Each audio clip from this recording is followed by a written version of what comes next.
morning. So you are talking with Nikki Dej with Talks from the Dash. So I just wanted to remind you, if this is the first time to my channel, I am experimenting, and I'm not I'm not asking people that I know personally to subscribe to my channel. I am just seeing how things go along. Eventually I want to get to lives and do lives daily, but apparently I have to have 50 subscribers in order to do that. Right now I have 5, so thank you to those 5 who have subscribed. Please, if you're watching, give me a thumbs up and subscribe as well, so I can get to the point where I'm doing the lives. So that's just that rundown. Now I would like to know why you're here. How did you get here? And yeah, I'm just interested. How'd you find me? Put it in the chat. I would greatly appreciate it. So this morning I wanted to talk about 2 things, and the sun is really bright, so that's why I have my glasses, my shades on. Still not feeling great for those who have been following along, but gotta go to work, gotta get up and do what we gotta do, right? Thankfully I'm not highly exposing myself to others who can catch what I have, which is really just my sinuses, so they're not gonna catch that anyway. Anyhow, so the 2 things I want to talk about, we're gonna talk about the first one is, so we're gonna talk about, I'll save it. So the first thing is gonna be a story. So story time. I want you to share your stories as well about a time where you surprised yourself. Okay? And I remember there are 2 incidences, but I'm going to talk about one.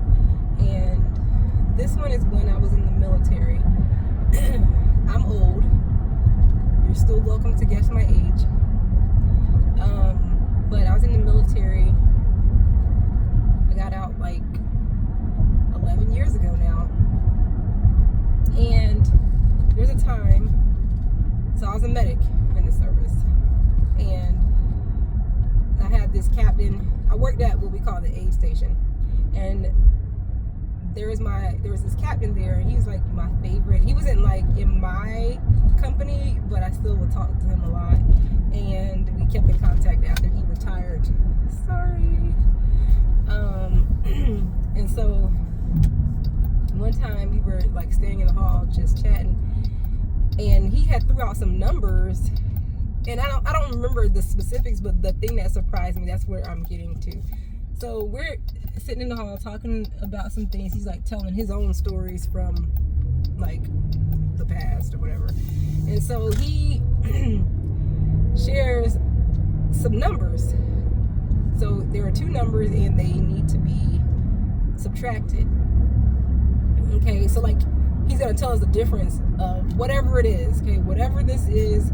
Certain amount of soldiers, certain amount of supplies. I'm not sure what it was, but he gave us a number, and then he gave us another number, and then he's going to tell us the difference. Now, I'm just listening to him.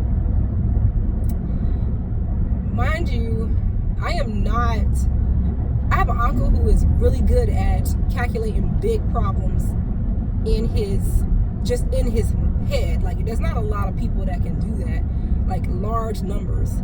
And he was like a walking calculator. It didn't matter if it's multiplication, division, square roots. It didn't matter. He's still living, but he's just so smart with numbers. It's just a gift. My husband is like that. Well, he's not like my uncle, but he's really good with numbers as well. And I like math. I always thought math was easy, but I absolutely could not do what they do, especially not my uncle. So back to the story. The captain is giving the information. So he gives these 2 numbers, and he's going to tell us the difference. And just out of nowhere, I was like, oh, the difference is, such and such and such, 649. And he looked at me like, that's exactly right. How'd you, get that so fast? Because it was like he's talking as I'm talking to you, and it was like a fluid, like, conversation. It wasn't like I had to stop and think about it to like calculate it. But it was like he's talking, there were 10,087 soldiers, and then we lost 9,000 blah blah blah soldiers because they had to, their deployment was over. And then I went into, so that's like X, Y, and Z number of, that's like the difference. So it was like just like that. It wasn't, there was no pause, there's no stopping to think. He gave the numbers, and then I gave my answer like right away. And so he's looking at me like surprised, like that I did it so quickly. And so he was like, you're good. And I didn't say anything, but I know that was just like I surprised myself, but I actually didn't I didn't make that known to him. I kind of just went on like, yeah, I'm good like that. But anyways, but I was very surprised myself to have gotten the right number. It was just, I just threw a number out there without even realizing I was doing it. So that is definitely something that surprised me. Share in the comments what's something that you've done that surprised yourself. Okay, so that's my story. The second thing I want to talk about today is if the internet shut down, how would that affect your life? If the internet shut down, how would it affect you? Now, I'm sure it affect a whole lot of people who are like constantly on their phone and stuff. But it will impact your daily life.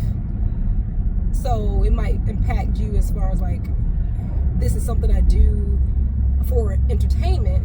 So like you're watching me now, obviously you wouldn't be able to watch me.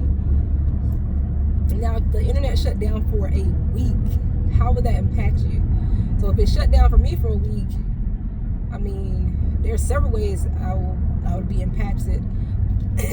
One, my kids are semi-homeschooled, so they do some part online, and then some I teach. And so that would impact the homeschool portion that's virtual for that week. But hey, it's just the week. They'll catch back up, and maybe we'll work ahead in the other subjects that we don't do on the internet. The other thing is that it will impact me at work. Now, again, I work in healthcare, so it would impact like the transfer of orders, doing prior authorizations for those who know what that is. But we would have what we call downtime forms, so we would be able to still see patients and write down like the information from the visit, and then I would have to upload that information later after the internet would come back up. But that would be a lot of patients, because I don't even know how many patients we see a week, but even just trying to update 20 patients and then multiply that by the 4 days that I work, I mean, that's 80 minimum. That's a lot of work to be having to go back into the computer system and update those charts. So that would definitely be an impact. Thankfully, I don't work 5 days a week, because then I have 100 patients to chart on once the internet would come back up. So that impacts me there. And then I think those are the biggest impacts. I don't really do anything else on the internet. Like, I might scroll the browser or something like that, but I mean, work would be a big impact for all of us. for all of the staff that I work with. So, but yeah, so how would the internet shutting down for a week impact your life or your family's life? I will say my husband would be greatly impacted, not just because he works in healthcare as well, but he has another business on the side, like 2 other businesses on the side, and they all require internet. And we are all like, the internet is really woven into our society now. So having the internet like shut down countrywide for a week, yeah, that would be devastating. It would be devastating. All right, I would love to hear your thoughts. So thanks for joining me today. I will see you this afternoon, God willing.